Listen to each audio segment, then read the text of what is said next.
Alrighty, guys. Andrew Bopros here. Just wanted to do a video, guys. Guess what? Boy, Joe Lombardi and Shane Day have been let go by the Los Angeles Chargers football team. And, I think it's a really interesting thing to discuss. So I'm going to show you a couple things that we discussed. I'm going to move myself around here a little bit. Here we go. It's a little bit better.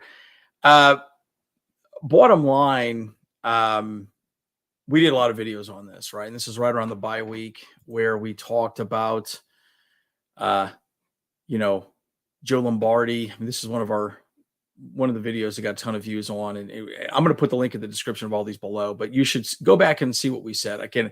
Pretty sure I'm the one that did all of these videos because I pretty much hated Joe Lombardi's offense, and I wanted to go through, kind of why he got let go. Obviously, we know the collapse of the third and fourth quarter in that playoff game was monumental, right, to say the least. But my goodness, right? What an absolute disaster of a season. And so I want to go a little bit into this. I'm going to give you a little bit of a summation of these videos, kind of, my general take on it just right now. And then we'll go into a little bit of, some of the other social media type things that have kind of popped up, right? So one of the things that is always frustrating me about Lombardi's offense, it's a spread offense. Now, the interesting thing about the spread offense is it works great if you got the right people, right?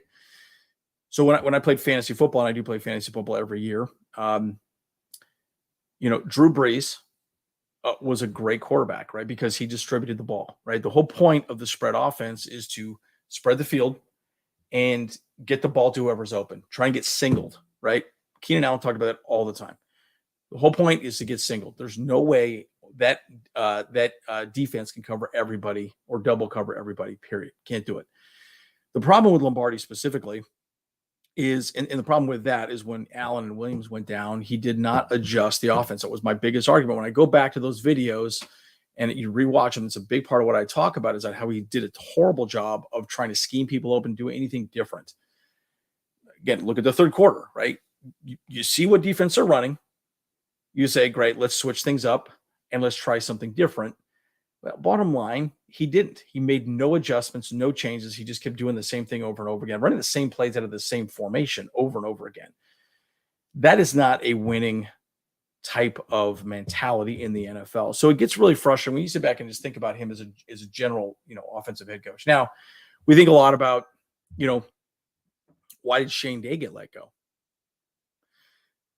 Well, he's a quarterback's coach. He was the passing coordinator. So let me show you this. This is our boy. What's his name? Acho. This clown right here. Passing game coordinator. We parted ways with OC Joe Lombardi and passing game coordinator quarterback Shane Day. And then this clown decided to throw out Acho, social media quarterback. This is actually kind of a funny little thread. I wanted to show this up. You're a sports book and have 8K followers. You're paying social media department for absolutely no reason. I'm an intern. Don't get paid. Won't be in the future either. Shout out to you, Rebel. I'm gonna like this as I'm looking at this right now. Actually, I'll like it afterwards. Can't really do it right now, but I'm not logged in my Twitter. But this is hilarious, right? This is just perfect. And I Twitter is just nothing but trolls. It just cracks me up. But again, like the whole point is, as a Charger fan, we sit back and we see what Justin Herbert does on a daily basis, and we say, "Oh my gosh, he's absolutely amazing. He can do everything he needs to do." Now, I've said this over and over again. Lombardi's offense consistently has held Justin Herbert back. I still believe that. 110% believe that. 110% believe that there's no way that we should have, again, only scored 3 points in the third and fourth quarter, right?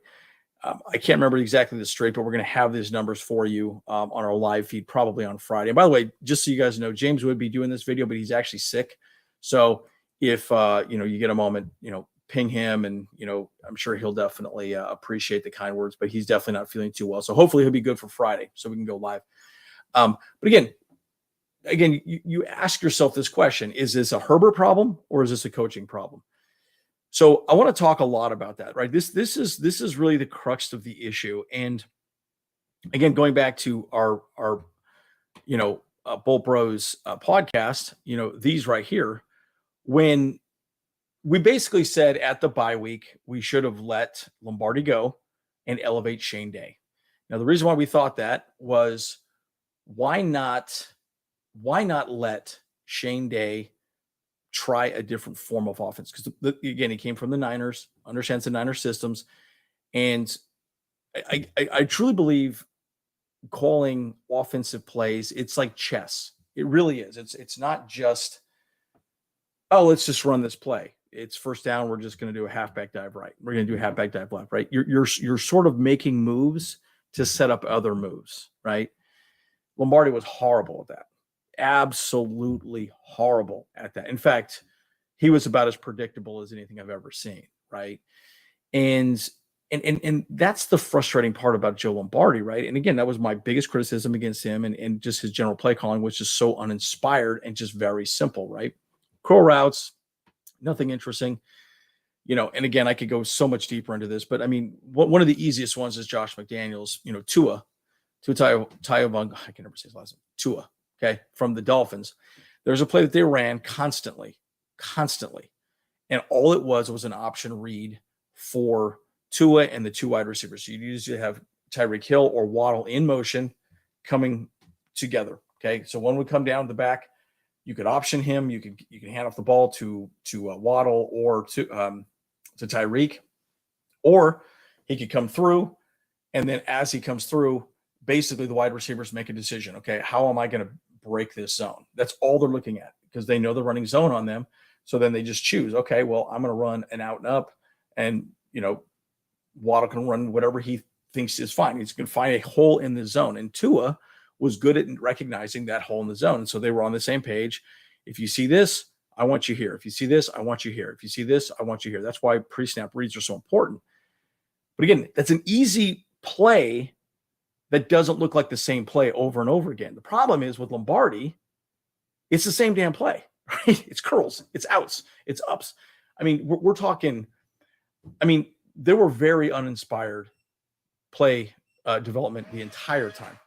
And so you just have to sit back and just keep asking yourself this question: when and how were we going to make a change? And they obviously weren't going to, and again, we're going to talk more about the third quarter, all this and that. It's been a total problem. So bottom line, this needed to happen. I think I was a little bit surprised that Shane Day went as well too. But again, he's the passing coordinator, right? He is the guy that needed to, figure out how to pass the ball. And he did, and Herbert did not do a great job in the second half. And again, I feel for Justin Herbert because clearly Justin Herbert became close with these guys, right? And they're friends.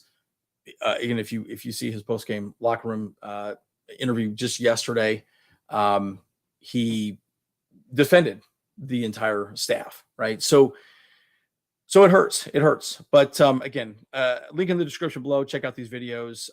These are great videos for you guys to take a look at, and just call us out, guys, if we haven't said things correctly, or you agree or disagree with us. Let us know, right? But again, I think it's very interesting. So we'll probably talk a little bit more about who we could be hiring as an offensive coordinator here pretty soon. I think bottom line, I want to see somebody that's going to be very different and really potentially run. My biggest concern is that we're going to hire the same type of offensive coordinator, somebody that knows the same system, right? And again, that might not be a bad thing if he knows the system, but he needs to scheme people open, right? If you continue running the same spread offense, which I'm a little nervous that that's what Brandon Staley's going to do. He's just going to say, well, let's just hire a guy that knows the same system, an ex-Saints, offensive coordinator, a quarterbacks coach, somebody of that nature. Man, I just don't want to see that. I want to see someone bring some fresh eyes, some fresh thoughts into this team, right?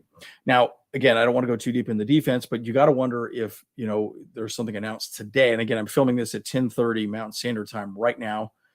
So who knows what's going to be announced later on today, because I would not be surprised if Ronaldo Hill was let go as well, too, just because of the defensive collapse in the, third and fourth quarter of that game. So, that'll be very interesting to see. So, again, so let's go through some of the information that's here and kind of what – oh, this is the wrong one here. So let's go to this one right here. So Chargers fire offensive coordinator Joe Lombardi and coach Shane Day, right? Well, after playoff collapse. And again, it's interesting. I love how they said, well, the Los Angeles Chargers didn't fire coach Brandon Staley, which,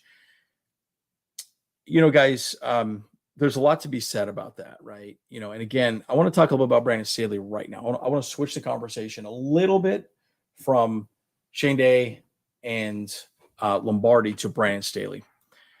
Again, going back on those videos, what I said was we wanted to make sure that we were bringing the right people in, to be successful. And at the bye week, we wanted Shane Day to be elevated because a fresh set of eyes, think about things differently, sit down with Justin Herbert and say, okay, how do we fix this? What do we need to do? What are you seeing? What are you not doing correctly? What am I doing wrong as an offensive play caller? I also think that Brandon Staley, in fact, me and my brothers were just chatting about this all morning, is that Brandon Staley probably at the bye week, because I remember very specifically there was a lot of discussions around potentially firing Joe Lombardi, elevating Shane Day, at least, for the time being, see how he does the second half. And we're going to go through statistics, on first half, bye week, and then, after the bye week. I'm going to break down a lot of that for our live video on Friday, so definitely tune in for that. But we wanted to see a fresh set of eyes. I'm hoping, and this is what I'm very concerned with, and we're starting to see a pattern on Brandon Staley. One, he did not want to let his buddy Joe Lombardi go. And if you recall, I can't find the video. I tried to find it earlier this morning, but I remember Joe Lombardi and Brandon Staley has known each other for quite some time. And I remember Brandon Staley reaching out to Joe Lombardi. There was a story. I think it was Joe or Brandon was telling a story. And he said, hey, can you get me in the NFL? And Joe said, well, if anything, you'll probably be hired as a head coach before I will at any given moment in the NFL. And so that was kind of the joke that they've had. And so I firmly believe Brandon Staley had a lot of loyalty to Joe Lombardi. And that's why he didn't let him go, right? But what Brandon Staley did was he, after the bye, clearly became more involved in the game planning and play calling for the offense. Now, you can also argue that Joe Lombardi and Shane Day are just fall guys. And in reality, they are. They're fall guys. They are taking the punch square in the face right now. And that sucks for them, right? It sucks for them. But again, you have to look at that offense and say, well, it was uninspired, didn't do anything. We weren't successful. We didn't do things correctly. And yes, we need to make a change. So why am I saying this? My concern is that Brandon Staley is going to bring the same type of guy in. That is a bad pattern. Okay. I'm not a believer that a head coach should bring in the same type of people. Okay. I'm a believer you should bring in other ways of thinking about certain things. Okay. So I'm nervous that he's going to bring somebody in that is going to be basically Joe Lombardi 2.0. I don't know another way of describing it, right? It's the same version of Joe Lombardi, maybe someone he can control, someone that he can manage. And that's a problem. That's micromanagement. And that's not good leadership. Look at someone like, Andy Reid. Look at somebody like, all these head coaches, Bill Belichick, right? They do a very good job of delegating and letting those coaches do their job. And I think Brandon Staley has not proven that he can do that. But again, that's a young coach overcompensating for the pressure of the NFL. And I get that. I get that. He wants to be successful. Again, cancer survivor. He's been through a lot. The man has been through a lot. You cannot, you can't tarnish that way of thinking with Brandon Staley. But again, he needs to learn how to delegate and let these coaches do their job. Now, again, that's why I talk about Ronaldo Hill. We'll probably talk about that. Hopefully there'll be some information on the defensive side of the ball today. I would not be surprised if that happened as well. And again, Ronaldo Hill will be a fall guy if he does let him go, but that's the reality, right? It's somebody's accountable for this debacle. Oh, and by the way, one thing that I've noticed too, I have seen reports of Brandon Staley gets paid $4 million a year. We originally said it was a 4-year, $4 million contract, so you get paid a year. I saw another one, $4 million. So we'll try and have a straight answer for you on Friday as well on this, because I was a little annoyed when I saw that because I don't like giving bad information. So anyways, we'll keep doing some work on that as well. And I'd like to get the actual number, how much Coach Staley's getting paid. But if that's the case, and hell, let's bring in Sean Payton, right?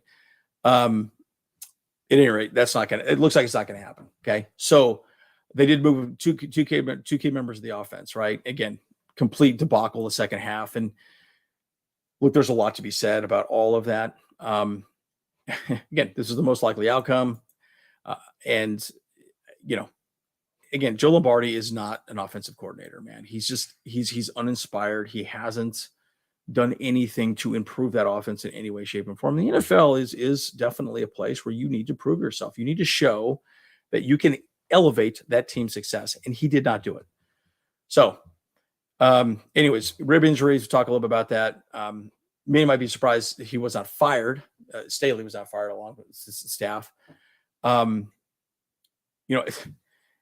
it was so funny because so many people are so angry about Mike Williams suffering that back injury that kept him out of the wild card game. And, guys, at the end of the day, maybe having Mike there would have made a difference, right? It really would have. I mean, you think about it, 1 or 2 plays could have made a huge difference in that game. And it really boiled down to that, guys. And it's still hard for me to talk about, guys. To be fair, let me just be very clear about something.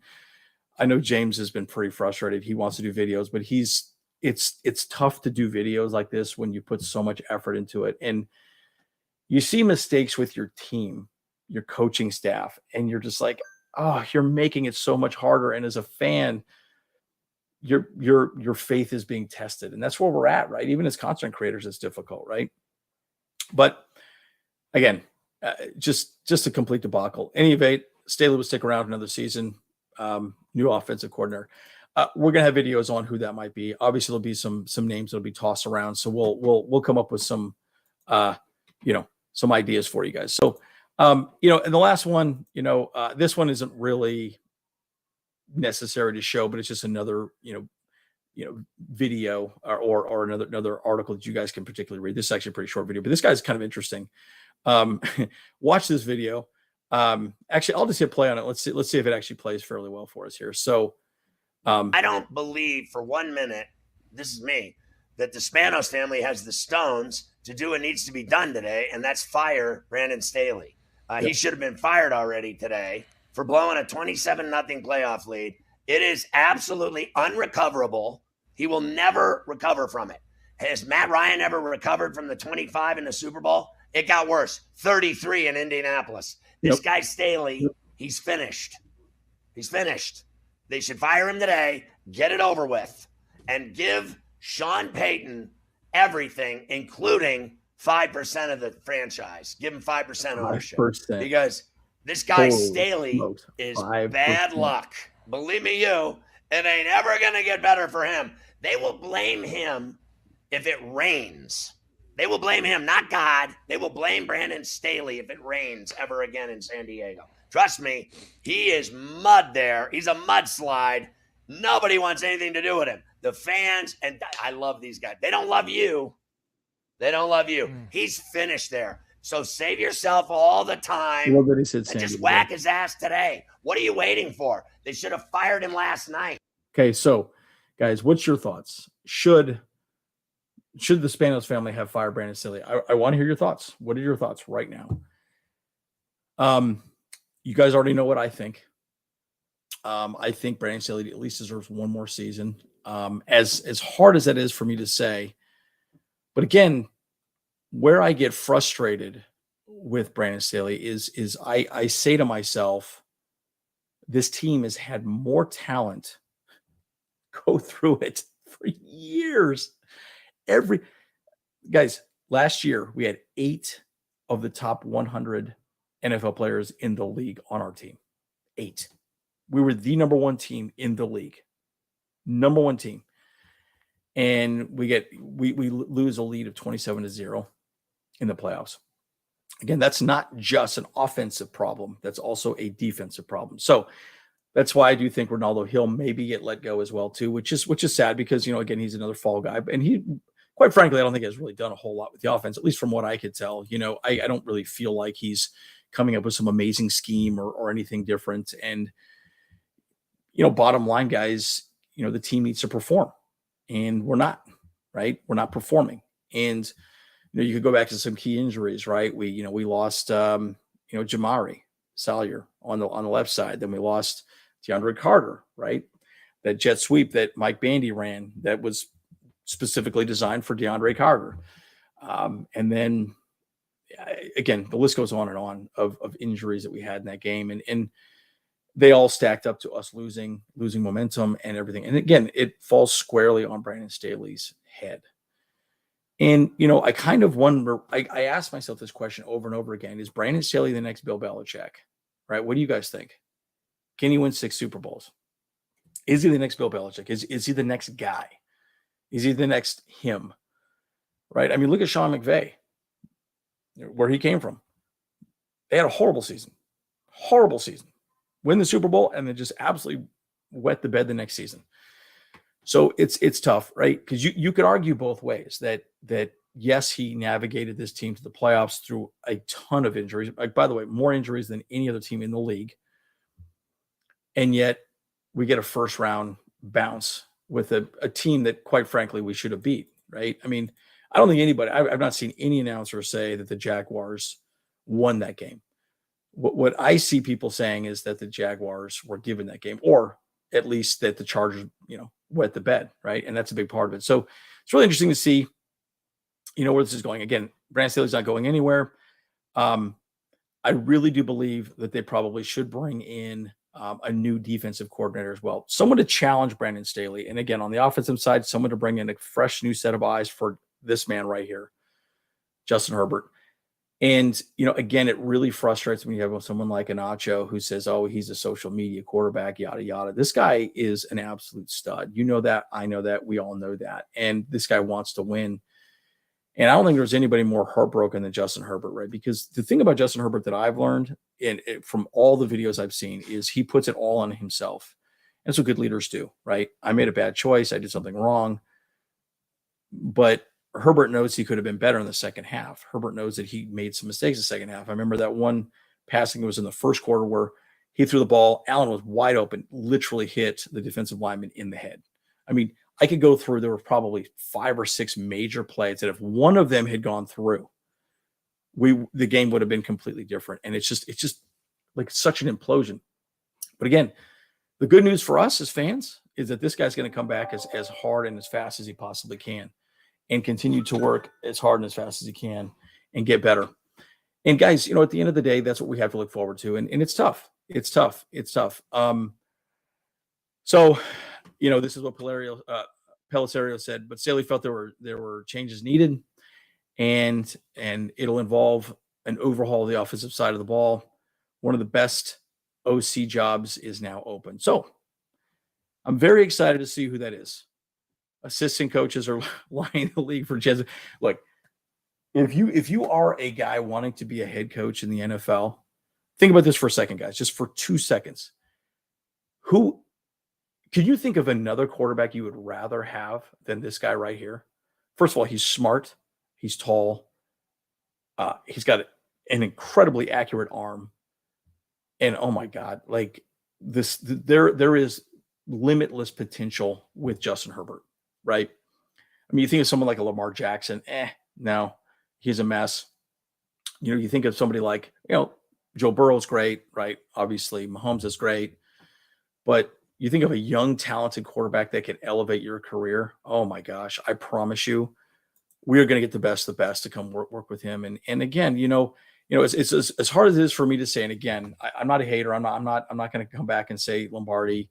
He did some good things, he did some bad things, but again, it's all about production in the NFL as well, too, right? Any job you have to produce. He's had 2 years. Things didn't work out. He's got a generational talent, and he didn't make it work, right? He didn't make it work, right? And that's the reality, ladies and gentlemen. That's the reality. He did not do what he needed to do to retain his job and to make this man better.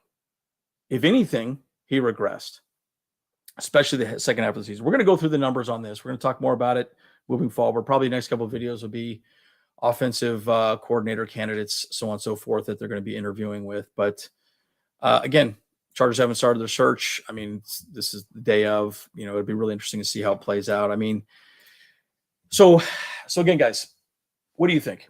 We do this channel because we want to see your opinions as well, more than anything.